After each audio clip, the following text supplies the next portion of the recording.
Thank you for buying the Top Gear Classic Car video. If you are remotely interested in old motors, then here is an hour's worth of some of the most charismatic classics of the 60s.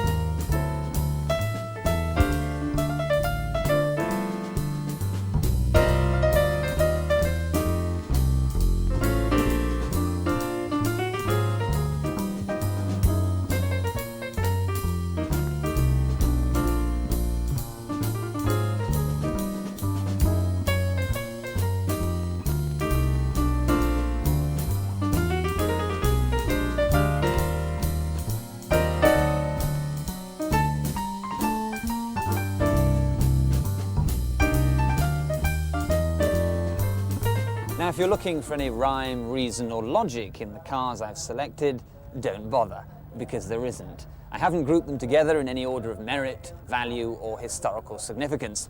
They're just a collection of crazy old cars.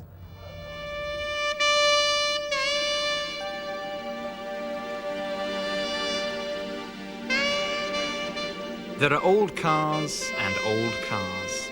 Some simply expire, giving up the unequal struggle. They pass the way of all flesh, reduced to their component parts, and are melted down to make new ones. Others, the non-mass-produced variety, better built and more prestigious, are less perishable, less vulnerable to the ravages of time. Their breeding spares them from such an ignominious fate.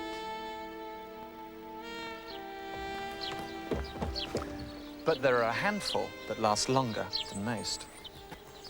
And this little beastie happens to be one of them. No matter what you think about its styling, the Daimler Dart, or SP250, to give it its proper title, makes a seriously sensible old car. What gives the Dart its longevity and high survival rate is its fiberglass body, which means zero rust. There's a massive fourth road bridge chassis and a turbine-like V8 engine capable of up to 30 miles per gallon. In other words, it's as tough as Doc Martens with piffling ownership and restoration costs. But the main reason for buying a Daimler Dart sounds like this.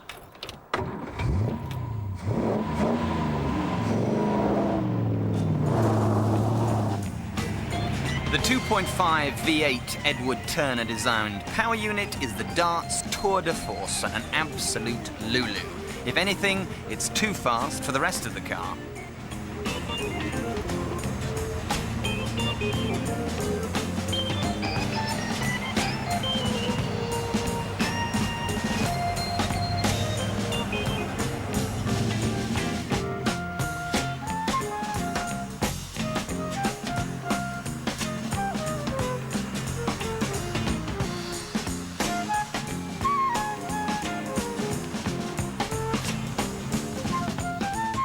Launched in 1959 at the New York Motor Show, the Dart was aimed at the lucrative American sports car market, hence those fashionable transatlantic fins.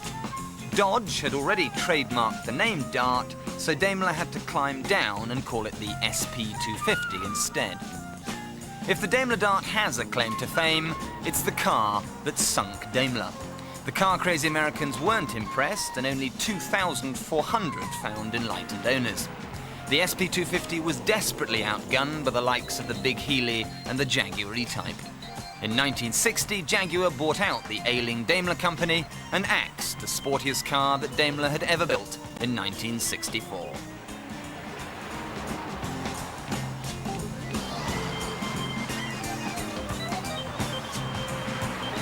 But for you and me, those low production numbers are good news because they make the Dart rare and separate.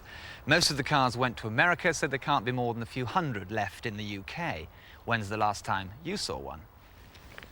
And it's because they come onto the market so infrequently that prices have always been buoyant. In fact, the Daimler Dart is one of the few classics that hasn't slumped in value. But what's it like to drive? From its Stone Age carts Suspension, heavy worm and peg steering to a body that flexes on fast corners, the Dart is mechanically prehistoric. But it's exactly that splendid vintage feel which makes it such an enjoyable and hairy handful.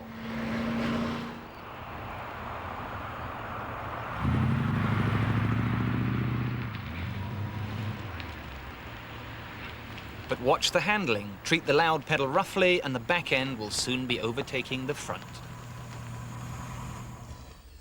It's at this point I must come clean. I must make my confession. It's hard for me to be detached, to be objective about Daimler Darts because I've owned one since 1976. I'll never sell it. I'll be buried in it. To me, Daimler Darts are like Catherine Deneuve dipped in chocolate sauce.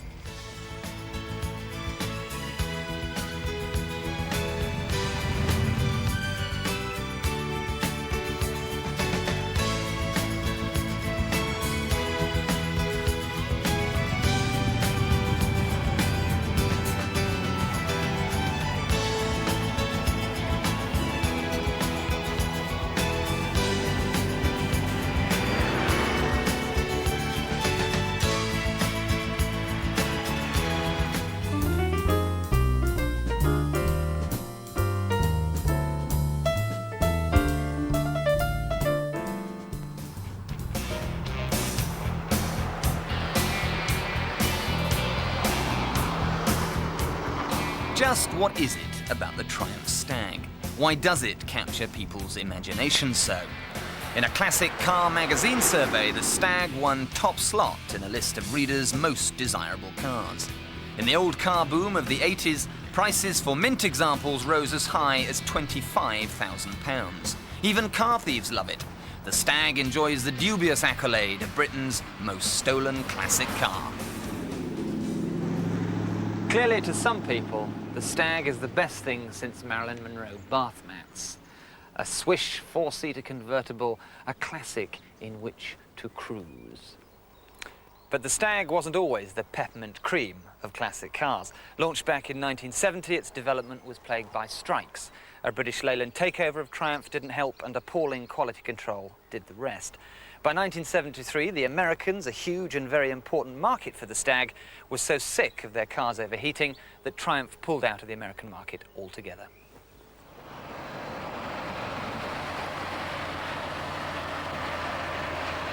Back home, things weren't much better, and it soon became clear that the Stag was not going to be one of Triumph's triumphs. There were other horror stories circulating of slipping timing chains and crankshaft failure. In 1975, a test car loaned to the influential car magazine Motor publicly disgraced itself by blowing its engine to bits with fairly disastrous effects on sales. Instead of sorting the problem out, British Leyland threw in the towel, and within 2 years they'd axed the Stag completely. While the Stag was never bad enough to belong in the hall of motoring muck-ups like the Edsel and the NSU R080, there's no getting away from the fact that it was Triumph's problem child. But checkered past or not, 20 years down the line, the Stag is now more admired and coveted than ever before. But the car that was once dubbed the Triumph Snag is now treated with tremendous affection, and enthusiasts love it even more than Ferraris and Aston Martins. Strange, but true. But the good news is there's a flourishing owners club and excellent parts availability right down to replacement body panels. As far as running gear goes, the Stag is better than most, with no serious nasties in the suspension, brakes or steering departments. Many Stags were automatic, and the Borg-Warner box does its job well enough, but it can be quite heavy on the old jungle juice, so it might pay you to go for a manual. But buying a good Stag is by no means easy. There's an awful lot of dross about, like this one, and the really nice cars, the cars that have had some money spent on them, are fetching between £9,000 and £10,000. Now, the Stag is not a rust razor in the accepted sense, but there are certain parts of the bodywork that you've got to have a good, long, hard look at. Check the front valance, especially behind the headlamps and the indicators, and look along the length of both sills and the edge of both wheel arches, a notorious trouble spot. Watch the windscreen pillar and the door post too. And don't forget this water trap where the hardtop sits around the rear bulkhead. But the Stag's most serious Achilles heel has to be the engine. The alloy V8 engine earned itself a reputation for getting hot under the collar and blowing head gaskets. Neglect the cooling system at your peril. Major loss of water can ruin the engine, and once it's overheated, a complete engine rebuild is the only solution. Timing chains can stretch and really need to be replaced every 30 to 40,000 miles. If you don't, valves will start hitting pistons. And don't forget a fresh oil and filter every 3,000 miles.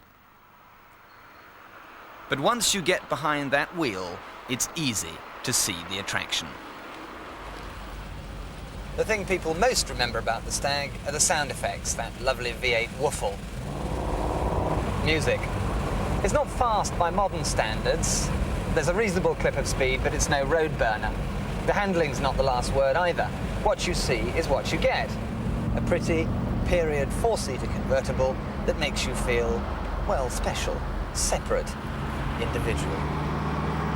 There are effectively two Stags to choose from. The Mark I, this is the first production car as used in the original brochure with its Triumph 2500 wheel trims. And then there's the Mark II, with its smart alloys and its full-width stainless steel sill covers. There's very little difference in price between the two, although an original, well-preserved Mark I is more desirable.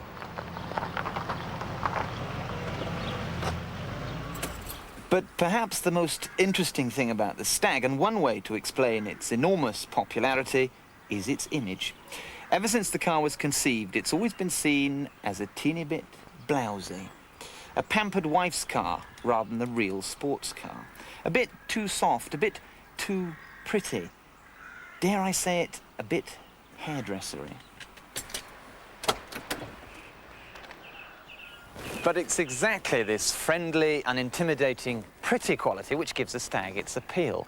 It appeals to people who would rather polish it than drive it seriously, who would rather show it off.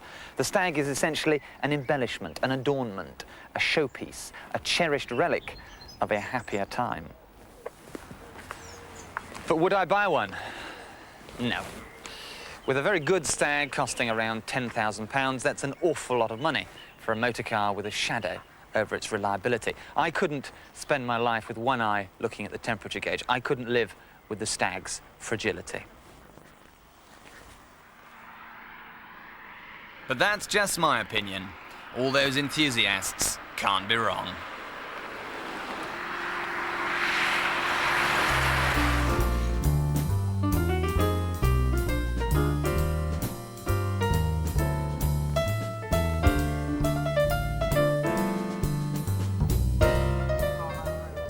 Now, no collection of classics would be complete without a Ferrari.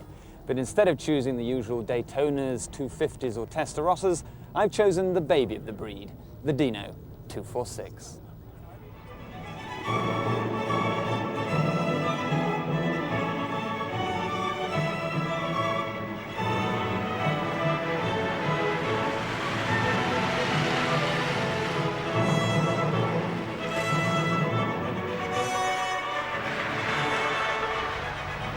Just what is it about a Ferrari? Why are they so thoroughly and completely narcotic? Could it be, I wonder, those spine-tingling sound effects? Or the fact that they chatter to you? Through seat, pedals and steering wheel, there's this intense and passionate dialogue going on between car and driver.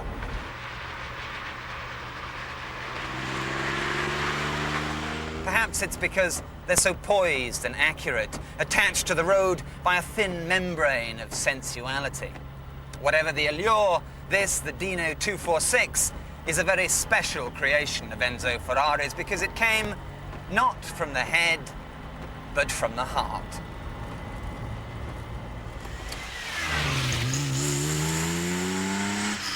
Because back in 1956, Enzo's son, Alfred Dino, died of a kidney disease. The great man was devastated, but his son's name was to live on in the form of the first Dino, the 206 GT.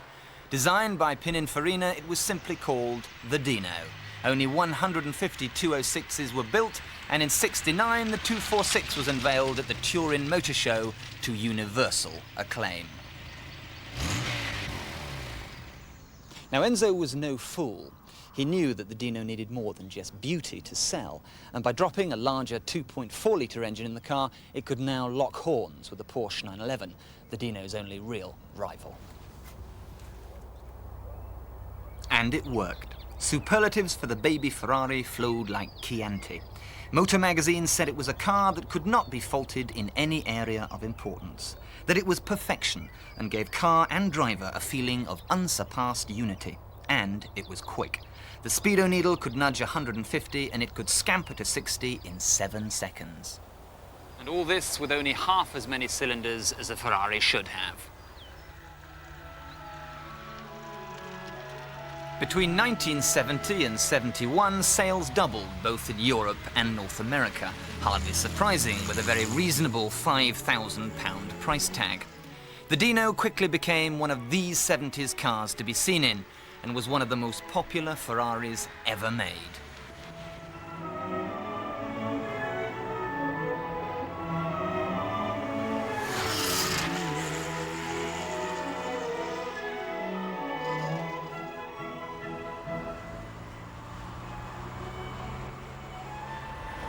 Yet the Dino, like all Ferraris, excites and infuriates in equal measure. The interior's a mess, it's pure 70s tack. The dashboard is suede. The fuel gauge is a pathological liar. The wipers on a 150-mile-an-hour car are useless. You'd do better with a damp Kleenex. But in the final analysis, ultimately none of that matters, because you know you were driving something so pretty that it could stop a speeding train.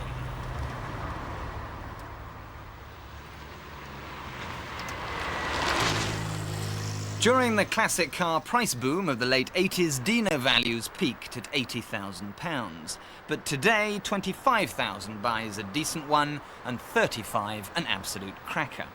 The delicious V6 engine needs to be revved fairly hard, so needs quite a bit of looking after. And rust, alas, is no respecter of all those glorious curves. Like all Italian cars of the period, a large component of recycled steel means the Dino can go the way of all flesh alarmingly quickly.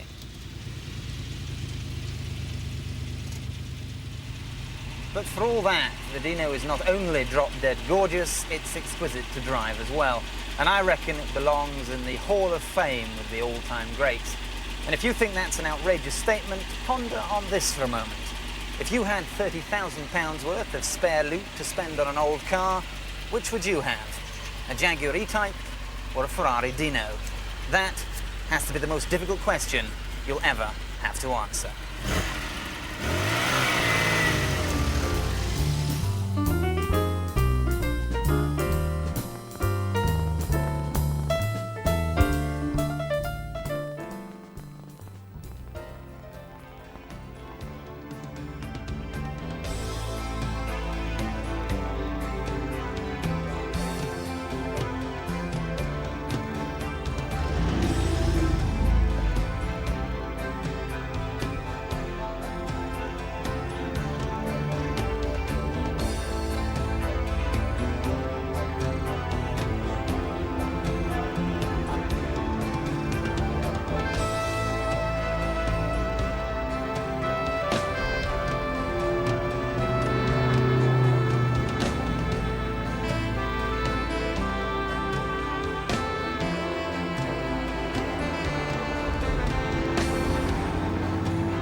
One of the best-loved sports cars in the world, the MGB sold over 500,000 copies, winning the hearts of 2 decades of enthusiasts.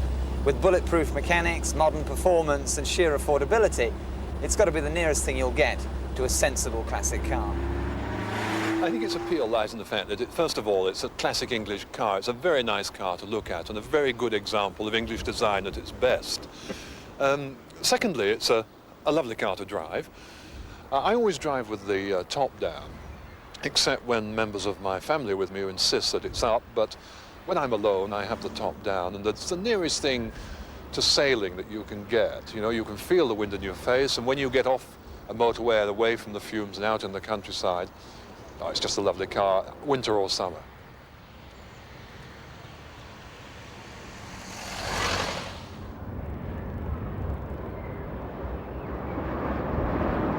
But there are MGBs and MGBs, and there's a structured hierarchy of price and desirability between the models. Among the most expensive are cars like this '67 Roadster, held in fierce esteem for their traditional press disc wheels, chrome bumpers, and nostalgic slatted MG grille. They're the Bs that everybody lusts after. £8,000 to £10,000 buys a mint early car like this, complete with nautical-sized steering wheel and dinky leather seats. And before the dark days of British Leyland, MGs wore their octagons with pride. Launched in 1965, the MGB GT was known as the poor man's Aston Martin, a compliment to its finely proportioned Farina-styled tin top. Dubbed a 2+2, the rear seat was really only for those prepared to travel everywhere in the Lotus position. GTs fetch £1,000 to £1,500 less than Roadsters, but you'd still need around £6,000 for this very pucker example. The process of Leylandisation began in late 1969 with the Mark III model, and for the MGB purist, this was the beginning of the end. Plastic and cloth seats appeared instead of leather, plastic front grilles, row-style wheels instead of wires, and those cattle brand BL badges appeared on the front wings.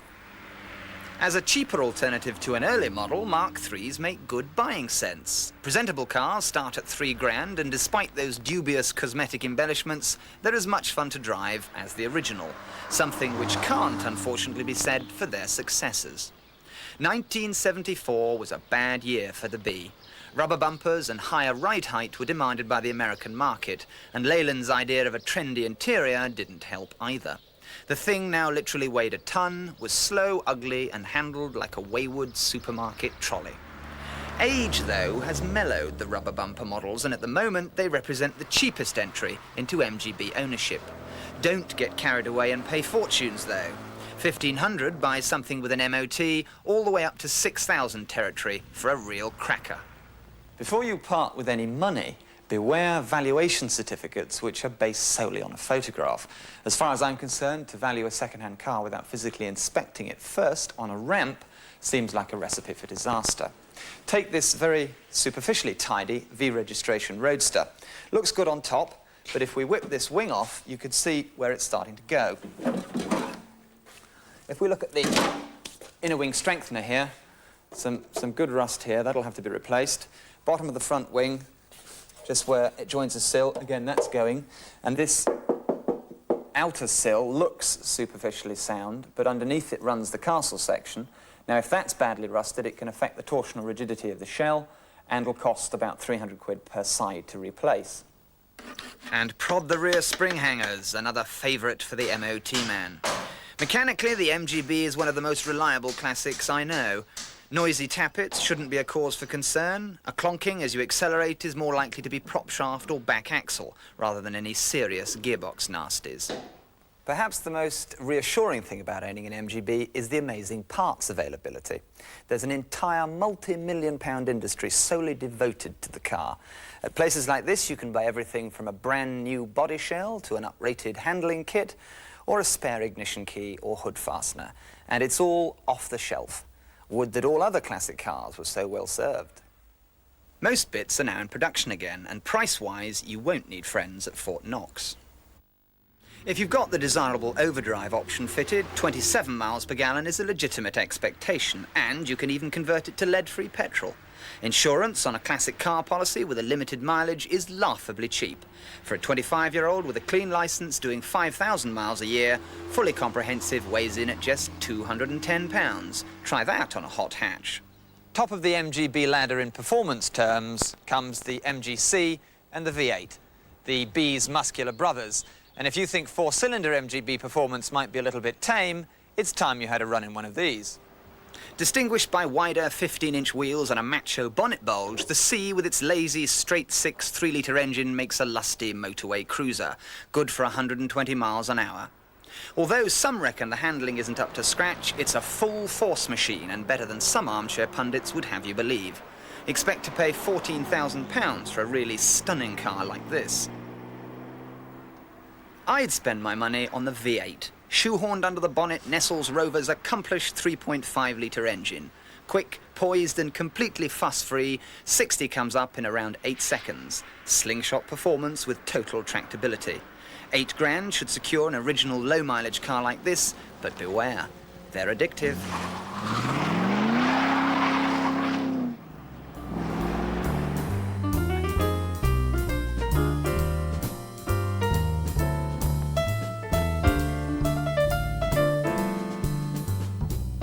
Now, the next couple of cars are real hybrids, a Gordon Keeble and a Facel Vega. Both have vast American V8 engines and both are clothed in super smooth bodies.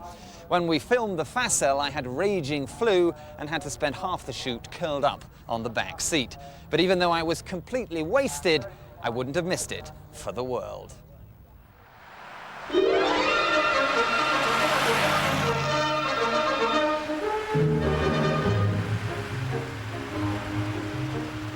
In 1960, this was the most electrifying machine that the Autocar magazine had ever tested.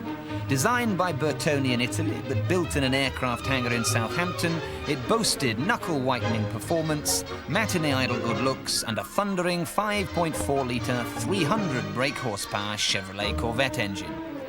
It was called the Gordon Keeble and was the only car ever to sport a tortoise as its bonnet badge. But the company has long since been wound up. Despite a queue of excitable buyers, plenty of favourable publicity, and clientele as glamorous as Jackie Kennedy and Diana Dawes, the Gordon Keeble was a commercial catastrophe with just 104 cars built. So how could anything so bewitchingly handsome not sell like the elixir of youth? Just why did it fail? The main reason was the 3-day week at the time, all the engineering strikes.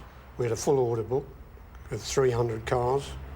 We had the Cray twins tried to jump the queue on some of the early cars, and we couldn't get the supplies we wanted to make them, and eventually we ran out of money. It was underpriced. I mean, we sold it for £3,000, and we could have easily have sold it for £4,000. It was cheap against the Aston Martin, which it competed with. It more or less put the Jensen CV8 out of business. And Jensen's produced the Interceptor to give us a bit of competition also. But it was neither something dreamt up in a lukewarm bath nor a 10-bob lash-up. They really were assiduously assembled and meticulously made.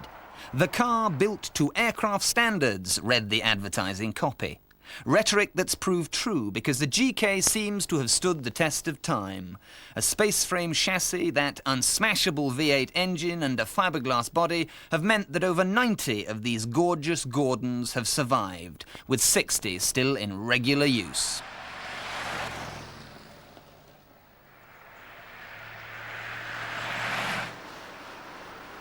And anyone who had a heart couldn't resist the Keeble's good vibrations.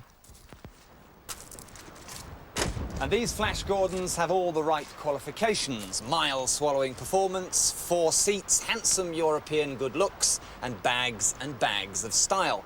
So much so, in fact, that you're determined to fall in love with the thing before you even so much as open the door.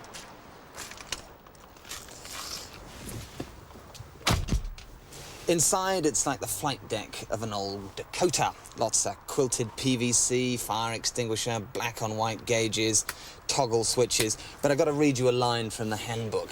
In 1960, an automatic choke was a big deal, so the Gordon Keeble owner is told, don't start up a cold engine and then leave it idling while you rush indoors to pay a belated farewell to your wife. They certainly don't write them like that anymore.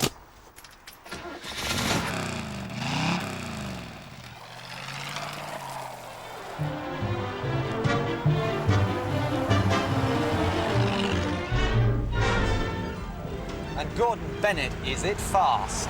First gear takes you to 70, second gear to 90, third gear to 103, and fourth gear is a maximum speed of 145 miles an hour.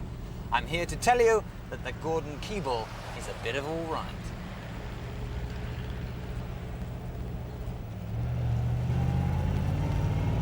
Trouble is, absolute power corrupts absolutely. And you need to constantly remind yourself that this is a hugely powerful old car on joke tyres that won't hesitate to bite you if you try anything fresh. Whoops. But because it's so powerfully pretty, you can forgive it the odd period foible. For a 34-year-old design, it's perfectly timeless. There's not a sweep or curve out of place, from the slanted headlights to the rakishly angled wheel arches. So what on earth possessed them to stick a tortoise on the bonnet? We were actually taking some publicity photographs, and across the road walked a tortoise, which I picked up and put on the wing of the car, and it promptly did a naughty, and this stripped the whole streak of paint off the wing, and hence the tortoise badge. Some reckon it was an ill-fated mascot that brought the project nothing but bad luck. The Gordon Keeble was the product of a golden age where beauty mattered more than balance sheets. It failed for two very simple reasons. A, the workers couldn't make enough of them, and B, the management forgot to put a profit margin in the price. Oh, how the British motor industry has changed.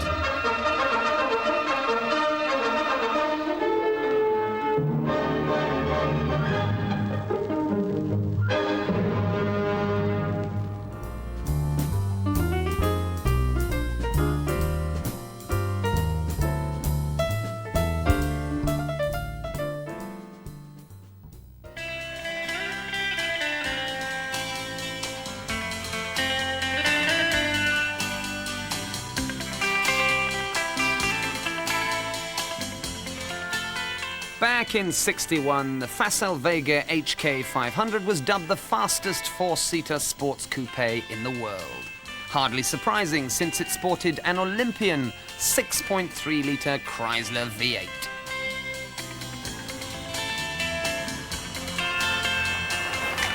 A marvellous amalgam of stunning French bodywork and brutal power.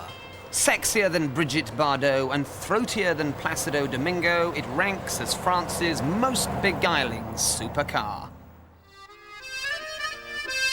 A striking and disarming cocktail of styling motifs. That aggressive chromium grin, those three-prong spinners, the fluted number plate light, and those silken flanks. The exhaust pipe sticking provocatively from the rear bumper. It belongs in the New York Museum of Modern Art.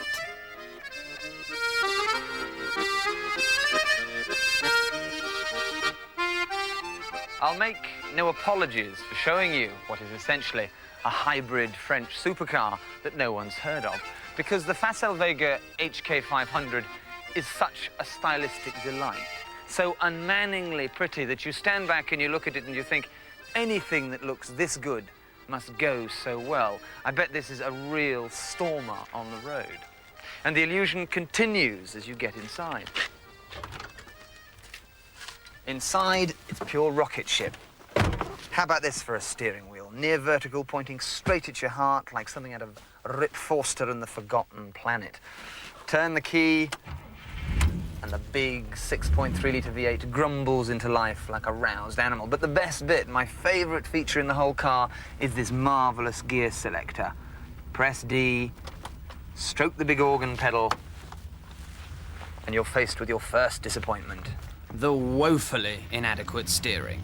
With 4.5 wheel-flailing turns, lock-to-lock, and miles of free play, it's everything you can do to keep this facile in a straight line. It needs murderous concentration. Then there's the ride. It's like a washboard. Jiggle, jiggle, jiggle. Stone Age suspension.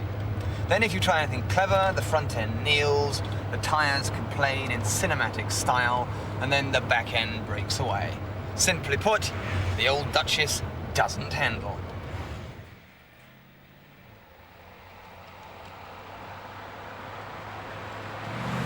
There's no getting away from the fact that as classic cars go, this one has serious Gallic presence and flair.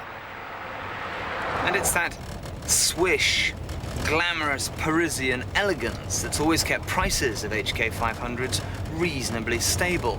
Then and now, they were always the celebrity transport, synonymous with everything glitzy and gorgeous. Pablo Picasso owned one, Joan Fontaine, Ava Gardner, Ringo Starr, and Brian Rix. It's a magnificent brute, isn't it? It was a very posh car, it was a very fast car, it was a very different car. They sort of had the cachet of a Rolls-Royce and the speed of a Jaguar or Aston Martin. In fact, they were faster than both. I was putting on a new play called One for the Pot in 1961. In those days, the motorway had just opened, and it was about 70, 80, 90 miles of motorway somewhere in the middle of England, going vaguely towards Birmingham. And it was de-restricted. So I was going to Birmingham, and I went on the motorway, and Harry Kendall was my passenger, sitting in the passenger seat there. And Harry was an old Campo fellow with a very mordant wit, and had been a very brave fighter pilot in the First World War. And I was doing about 145, 148 on the clock. I looked sideways at Harry and saw that he was absolutely ashen. So I said, "But surely, Harry, you've been faster than this before." And he said, "My dear fellow, I've never been as fast as this before, even in a vertical dive in a sop with pup." Which is a great story, because if you did a vertical dive in the First World War in a sop with pup and reached about 130 miles an hour, the wing fell off.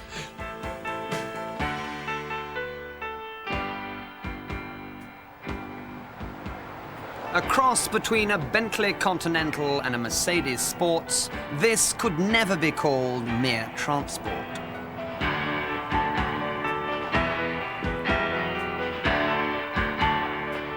It's wonderfully beautiful, yet massively flawed.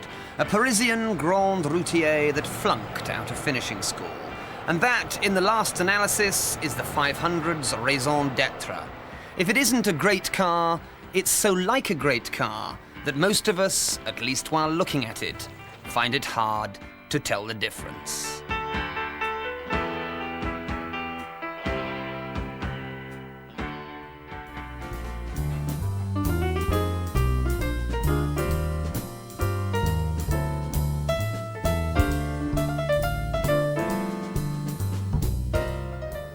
One of the most memorable Top Gear shoots I've ever been on was when we did the Jaguar EType.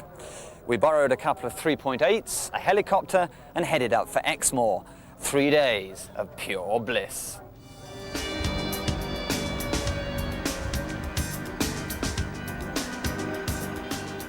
Everybody wanted an E-Type in 1961, and even the glitterati found them hard to get.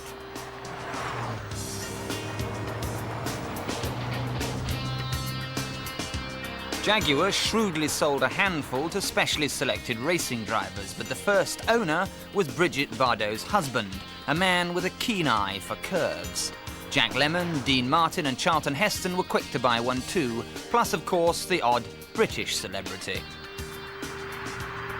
The sensation that the design caused when it was first announced was amazing, because it was at the time of the 60s where everything was new, and this car hit the scene really along with rock and roll and everything else. It was a real 60s car. The design was so sensational. And I saw it in the paper and fell in love with it immediately. I mean, it looked fantastic. I thought, I've got to have one. And I phoned Jaguar up. I phoned Sir William Lyons, and he came on the phone. And I said, I've got to have one of these E-types. They're fantastic. He said, wow. He said, you'll have to wait, because for at least 6 months, we're making everything in left-hand drive, and they're all going to America.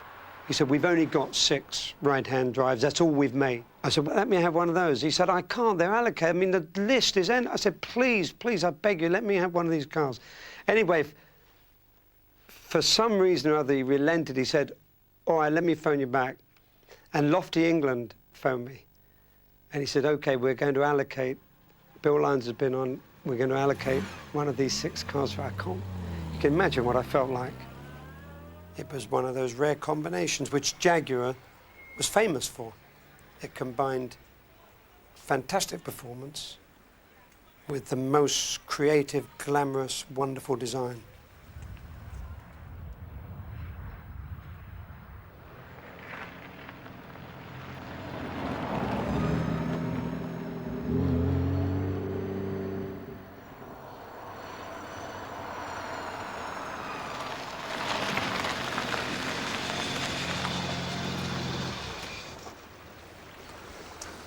There will never be another motor car like this one.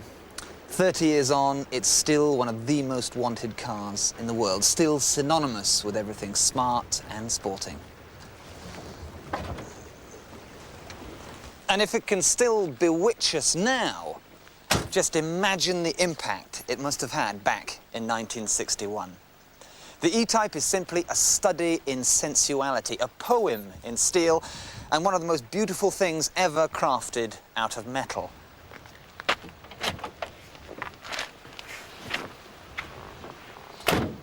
Just what must it have been like for those fortunate few to pick up their brand new E-Type? Turn the tiny key, press the period starter button, dab the big throttle, and you begin to understand what all that fuss was really about.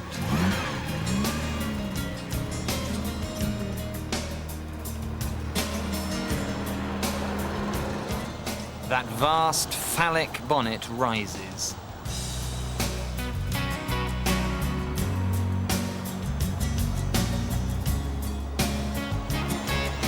The needles on the black and white gauges soar, and instantly you're someone special, bathed in your own personal spotlight. Every eye is yours.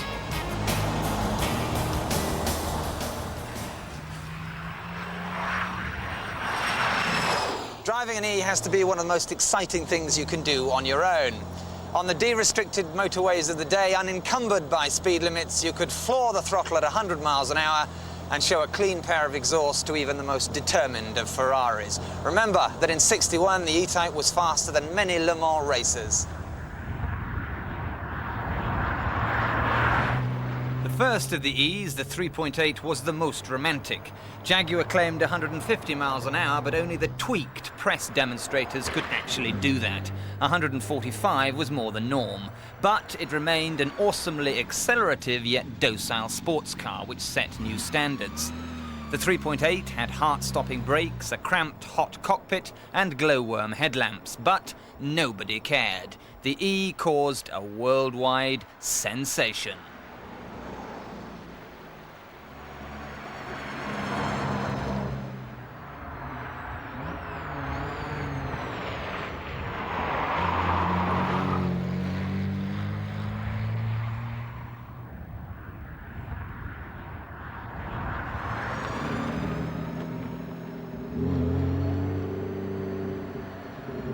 In 1961, you paid a smudge over £2,000 for your E-Type. And everybody, particularly the competition, wondered how Jaguar could possibly do it for the money. It's said that Sir William Lyons actually preferred the aesthetics of the fixed head to the Roadster with its swooping roofline and tensed rear haunches.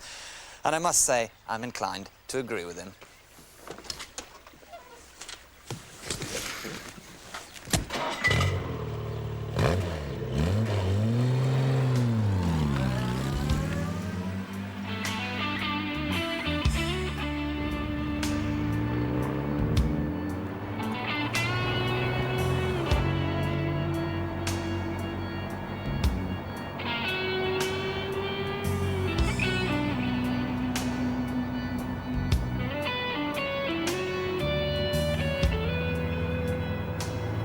Two out of three E-Types made were exported, earning more than £150 million in foreign currency.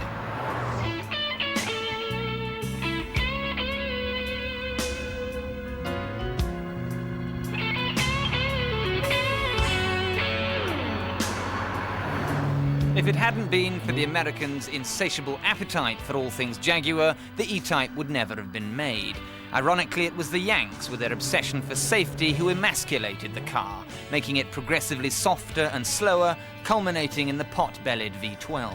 But for enthusiasts, the Series 1 is the only E-Type to have.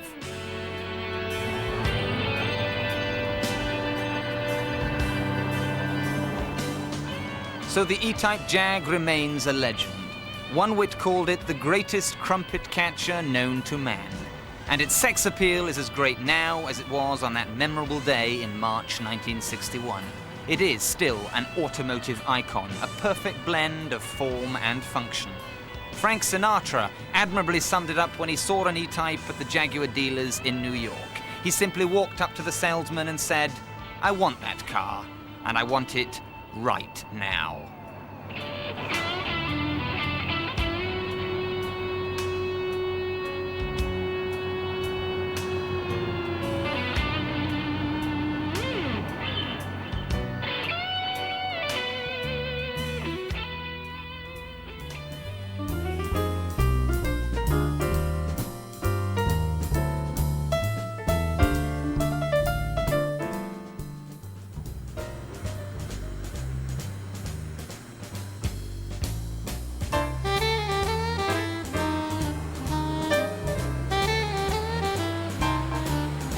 Back in the halcyon days of 1962, they cost £1,800 and everyone called them Jags.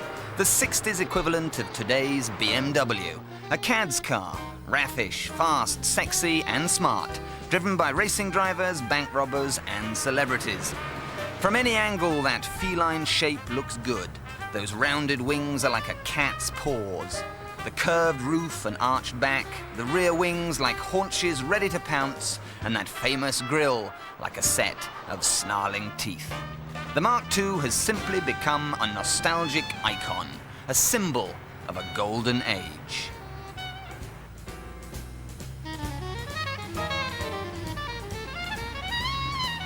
But all that glistens isn't gold. Take these two ostensibly similar cars. Both look very sharp, but one's worth 10,000 quid more than the other. They both have the desirable specification with the option of wire wheels, powerful 3.8-litre engine, manual gearboxes and overdrive. So what is it that makes 10,000 quid's worth of difference? Well, this one really is a proper old car. A genuine, unmolested, unrestored example that's covered a mere 60,000 miles in 30 years. The engine and gearbox are original, along with all the body panels. The interior has this lovely, gentle, mellowed patina of age, and there's even an undisturbed toolkit in the boot.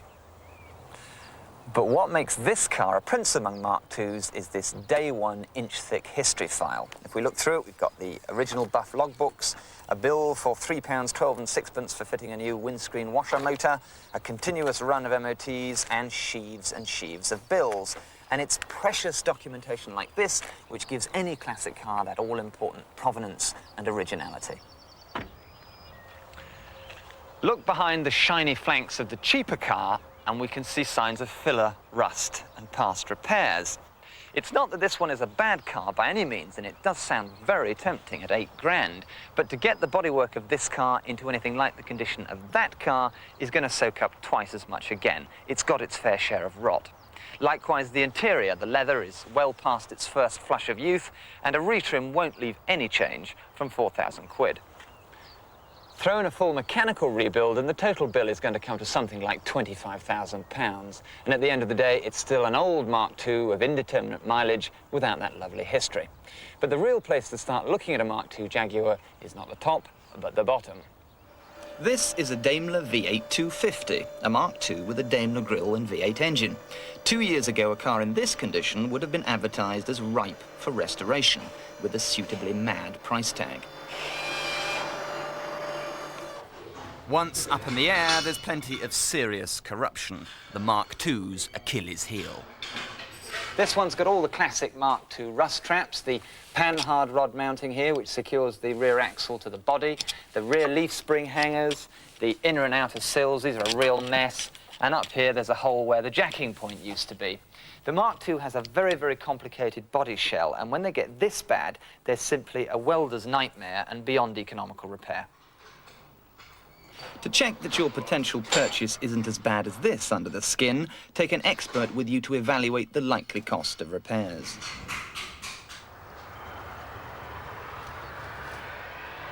And remember that a good original car is always worth more than a restored one, even though many restorations are better than when they left the factory. So what's it like living with a Mark II? Well, the 3.4s and the 3.8s probably offer the most enjoyment. The 2.4s and 240s are fine, but they're not desperately quick, and they're not that much more economical either. The best specification is manual overdrive with the desirable chrome wire wheels, and power steering helps. It's a lot less heavy on the hands. Technology's come a long way since the 60s, and a well-driven GTI can trounce even the raughty 3.8 models. The real enjoyment, though, comes not from driving the thing quickly, but from basking in all those admiring glances. Because if we're honest with ourselves, we buy classic cars like this not to drive, but to wear. The car was born in the era of the 5-bob gallon, and if you enjoy yourself, which you will, one will disappear every 16 miles. One of the better things about the Mark II is that nearly every part is available. A lot's been remanufactured in the last 10 years.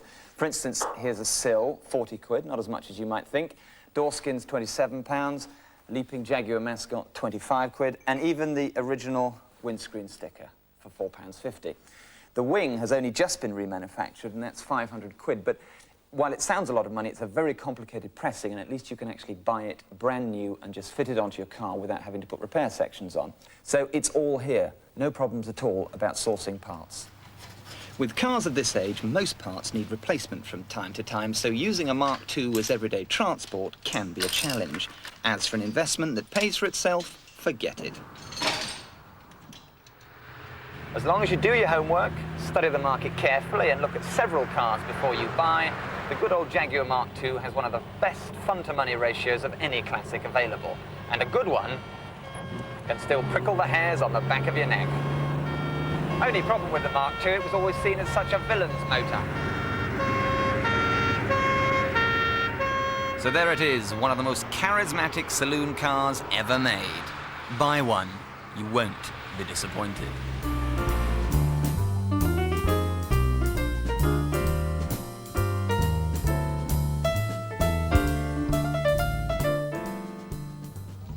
But we've saved the best till last. If there was one car out of this lot that I had to nominate as my favourite, the one that I wanted to take home and put in my garage, it would be this, the AC Cobra. There once was a British sports car which cost £5,000 in the 60s and now sells for nearly £200,000. A car that could scorch from 0 to 100 miles an hour and brake to a standstill in less than 14 seconds. The stuff of legends. A giant killer. The meanest, baddest, rudest, most evil sports car ever.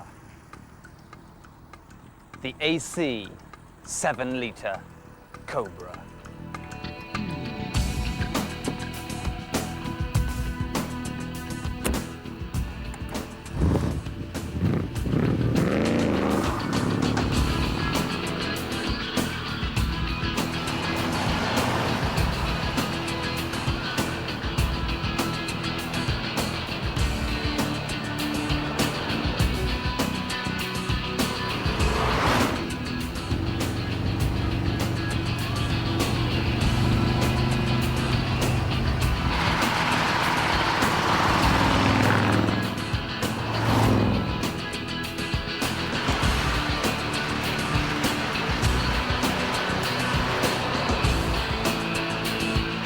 Back in 1953, AC cars launched their stunningly beautiful Ace. Pretty but not that powerful, it took a smooth-talking Texan called Carroll Shelby to shoehorn a series of V8 engines into the Ace, turning it into the legendary Cobra. The most outrageous of which was the 427.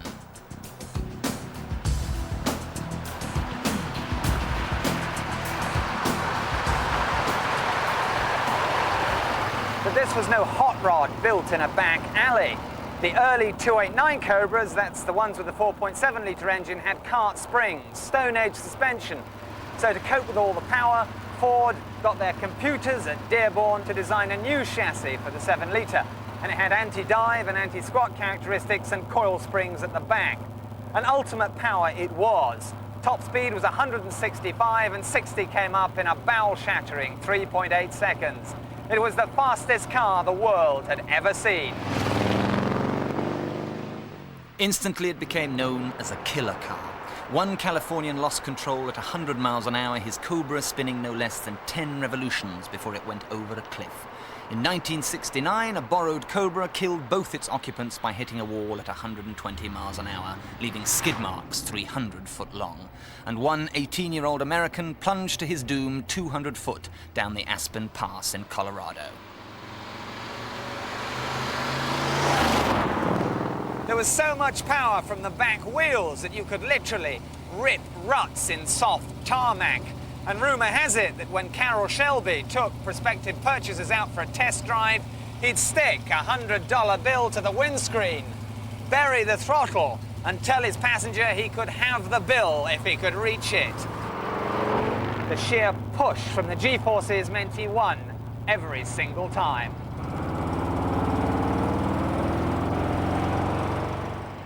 And despite officially stopping production in 1967, replica Cobras are still made here at the AC factory in Weybridge, Surrey.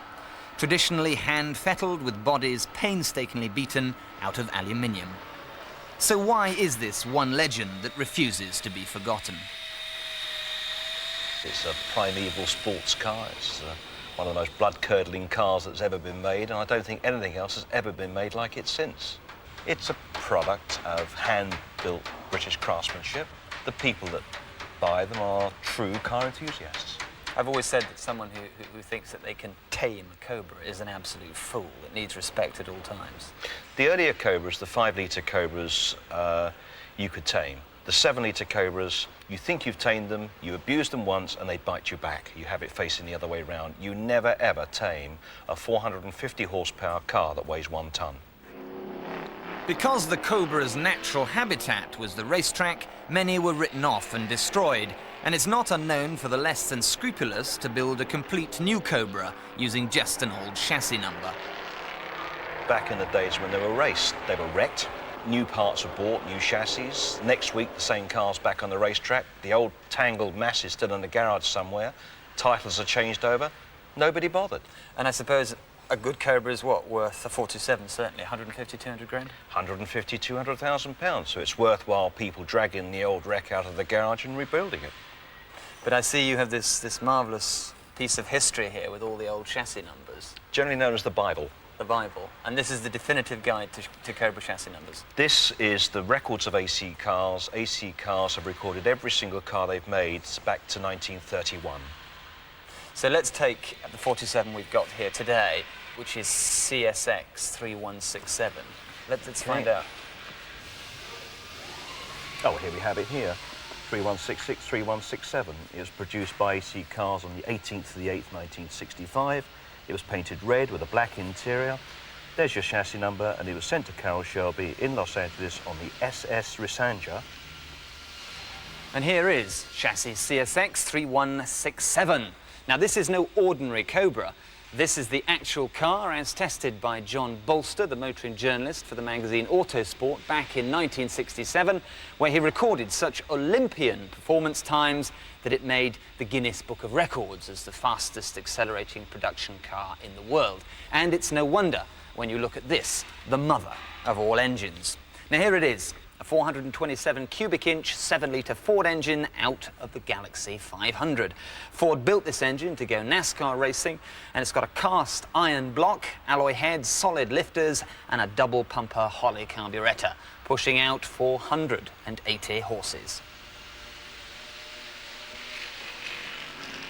The 427 Cobra was swift enough to make even its fastest rivals look like they were going backwards. But not fast enough for Ford, who had bankrolled the Cobra project. Shelby and Ford wanted a car to win at Le Mans, and that meant doing 200 miles an hour, which even the Cobra couldn't do. So in 1966, Ford pulled out, and all in all, only 310 7-litres were made, instantly becoming collector's items. So does the Cobra really deserve its reputation as the most dangerous car ever? Yes and no. Around town, it's a sleepy, grouchy old car. But once you press that pedal, its character changes into something that should be fired from a rocket silo. There is this indescribable wall of power, and that's what can get you into trouble. The Cobra will lose traction at any speed, in any gear and on any surface. And when it does, you better hope there's nothing solid in the way, because you'll be spinning faster than Torvill and Dean.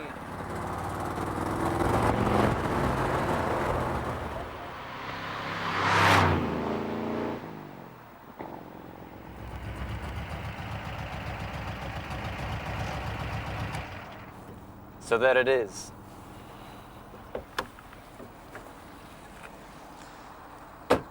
An ambition fulfilled, a childhood dream realized. I have driven King Cobra. I might not have tamed it, but at least I've lived to tell the tale.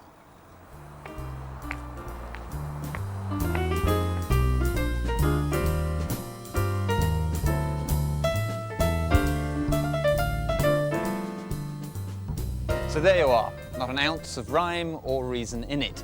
Just a nice, indulgent trawl through some old cars. And remember, Top Gear loves its classics, so there'll be plenty more. Just keep watching.